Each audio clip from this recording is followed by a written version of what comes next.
Olá, queridos irmãos.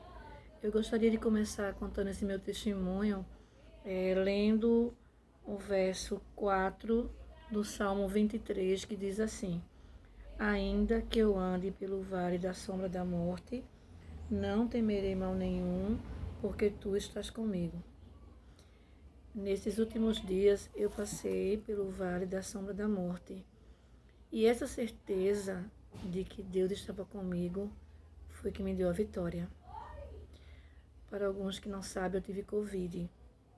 E no dia 9 de março, eu fui trabalhar e eu voltei do trabalho já me sentindo mal, com dores no corpo, tossindo, e eu me isolei. E passei 5 dias isolada no quarto, né? Fiz o teste da Covid e deu positivo, e eu fiquei dentro do quarto reservado. A partir do 5º dia, eu comecei a complicar o meu quadro de saúde. E eu fiquei sem poder respirar direito. Meu esposo ligou para o SAMU veio. E quando o SAMU veio e disse que eu precisaria ir para o hospital, eu não queria ir. Eu senti que eu não voltaria. E eu disse ao meu esposo que eu não queria ir. Mas ele insistiu e o SAMU insistiu para que eu fosse. Então eu me preparei, peguei algumas coisas, né? Olhei para o meu esposo com os olhos, porque não podia abraçar, e me despedi com os olhos. Passei pela minha filha que estava na sala, também, olhei para ela também, ela com os olhos tristes, me despedi com os olhos também, e saí me despedindo da minha casa, porque eu tinha certeza que eu não voltaria. Quando eu cheguei lá fora, eu vi os vizinhos, tudo lá fora, porque viram o carro do SAMU, também olhei para os vizinhos, me despedi com os olhos, e fui para o carro do SAMU, né? O carro do SAMU praticamente voou para me levar para a UPA da Imbiribeira. E na UPA da Imbiribeira eles colocaram na área de Covid, colocaram uma máscara de oxigênio em mim. E eu fiquei lá um dia e uma noite, uma madrugada mais ou menos, né?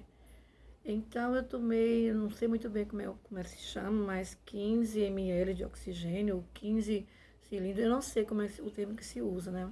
Mas eu sei que foi 15. E chegou um médico para me examinar e disse que eu não podia ficar ali, que eu teria que ir para uma UTI. E o mais triste foi saber que não existia UTI para mim. Eu estava numa lista de espera. Naquele momento eu fechei os olhos, comecei a orar a Deus, para Deus interceder, para Deus ajudar, para conseguir uma UTI para mim. E eu não sei quanto tempo eu fiquei com os olhos fechados. Eu sei que eu acordei com 3 abelhinhas do SAMU, vestidas de amarelo. E eles diziam para mim que tinham conseguido uma vaga para mim. Eu não sabia se estava sonhando, estava meio desnorteada. Ele repetiu pela 2ª vez, me colocou naquela maca e nós fomos. E ele me levou para um hospital chamado Maria Vitória, que fica aqui na José Rufino, né, em Areias. Esse hospital eu fui muito bem acolhida, um hospital, fui muito bem recebida, muito bem acolhida, muito bem tratada. E eu fui para uma UTI chamada UTI Luz. Nesse hospital existem várias UTIs. E essa que eu fui, a primeira foi a UTI Luz.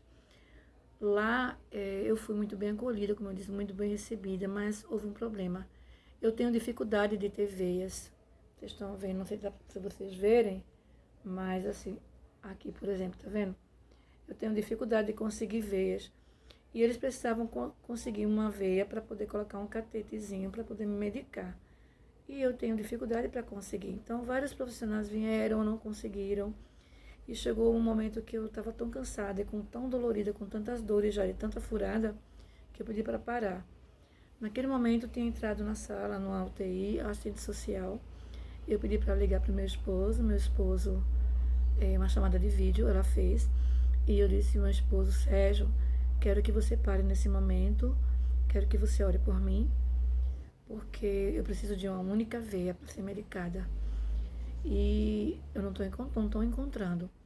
Então meu esposo orou por mim, leu o Salmo 91 e disse: fique calma que nós vamos conseguir. Vou ligar agora para os irmãos para a gente fazer um ciclo de oração e Deus vai agir. Fique calma. E desligamos o telefone. De repente chegou uma médica, né, doutora Alessandra, que uma pessoa lá tinha chamado ela. Ela veio, conversou comigo e disse: você acha que eu posso conseguir uma veia? E eu disse sim. porque meu esposo está orando e porque tem muita gente orando por mim. E nesse dedo aqui, irmãos, é um dedo assim, meio peculiar, ela conseguiu uma veia. E através daqui ela botou um catetezinho, mandou eu cuidar como se fosse um filho. E eu fiquei sendo medicada com esse dedo, com uma veiazinha que ela conseguiu localizar. Deus mostrou a ela uma veia nesse dedo. E eu consegui. Depois daí eu comecei a melhorar. Mas uma coisa triste aconteceu lá na UTI. Eu não conseguia lembrar versículos, eu não conseguia lembrar música para cantar no meu pensamento. Eu vi pessoas morrendo ali, naquela UTI, comigo, ali junto ao meu lado, né? 2 pessoas morreram. Eu vi. E aí eu fiquei um pouco desesperada. Eu pedi a Deus para Deus me ajudar, para Deus me salvar. Mas que tudo fosse para a honra e glória de Deus, né? Se eu morresse, que fosse para a glória de Deus. E se eu vivesse, fosse para a glória de Deus. E eu pedi para o Senhor abrir a minha mente para eu lembrar dos versículos, para eu lembrar de música, para eu poder cantar no meu pensamento, né? E aí eu fui melhorando e eu fui começando a lembrar versículos, música, eu fiquei recitando no meu pensamento. Me tiraram daquela UTI e colocaram numa outra UTI chamada Maria. Aí começou a minha recuperação. Eu pedi a Deus para que Deus tocasse em mim, fizesse uma tomografia em mim e me fortalecesse para poder cantar e testemunhar naquela UTI. E foi o que aconteceu, né?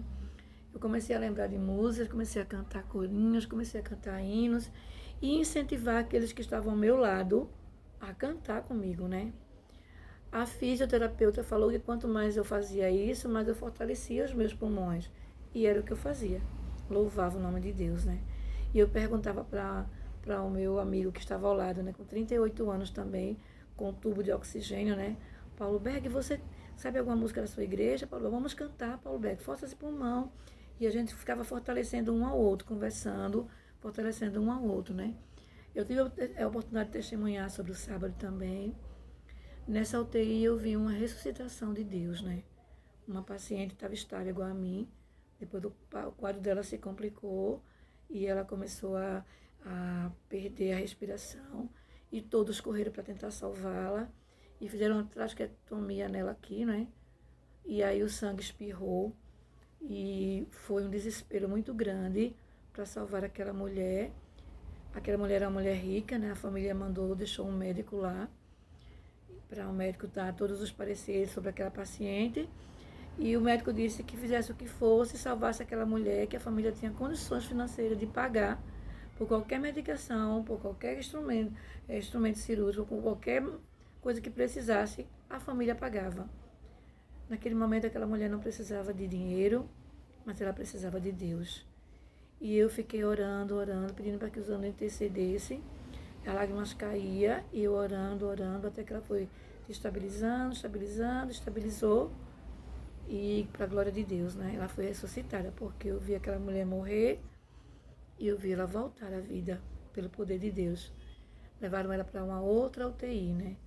Nós passamos aquela noite cantando, né? Louvando a Deus pela vida daquela mulher também.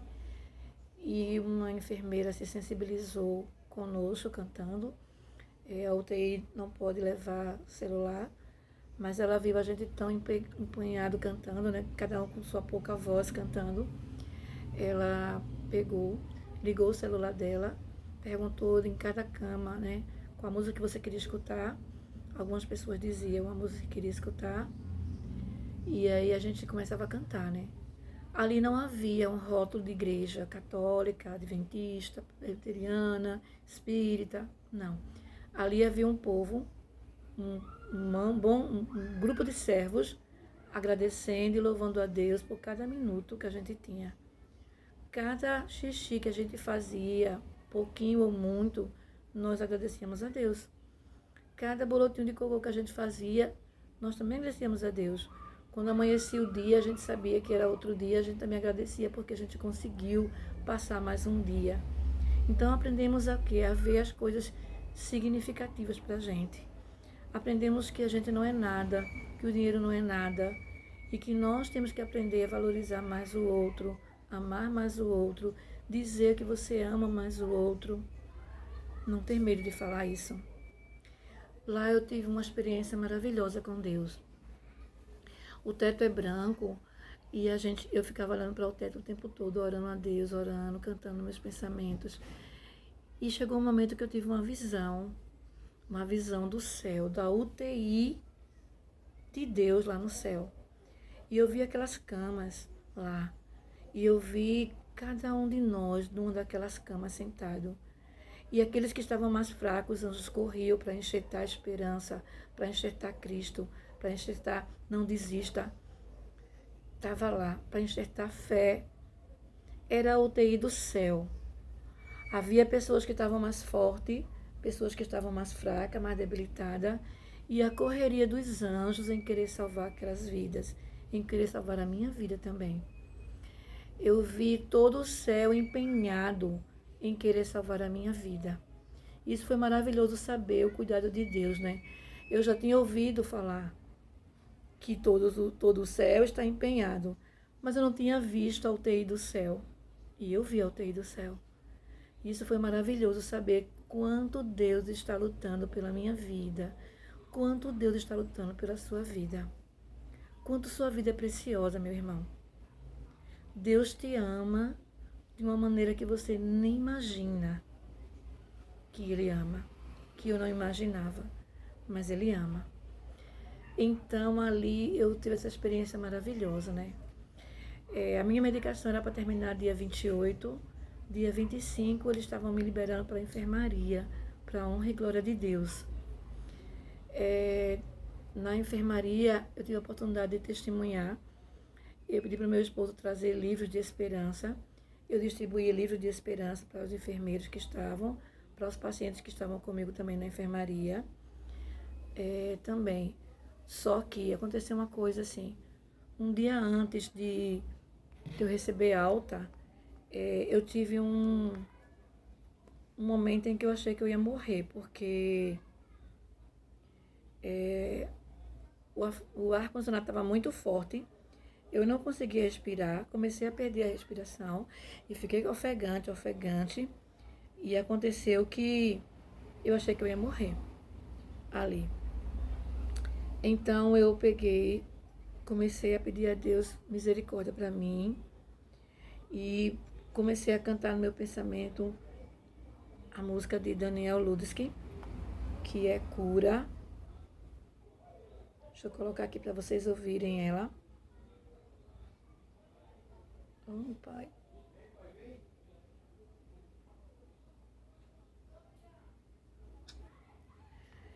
E eu queria que vocês ouvissem essa música, né? Que eu passei a noite toda cantando essa música, pedindo para que Deus, que ele não precisava dele ir até o hospital. Ele não precisava ir até a minha casa. Mas só a palavra dele, entendeu? Só uma palavra. Eu sabia que ele ia me curar. Eu não era digna de nada, e como não sou, eu estava clamando ali ao Senhor para que o Senhor fizesse essa obra, para que o Senhor me curasse. Eu sei que Ele pode, Senhor, se Ele quiser, Ele pode me purificar. E era o que eu pedi a Deus, né? Que Deus fizesse uma tomografia de mim. Que Deus curasse as minhas enfermidades, as células que estavam mortas em mim. E era o que Deus estava fazendo naquele momento.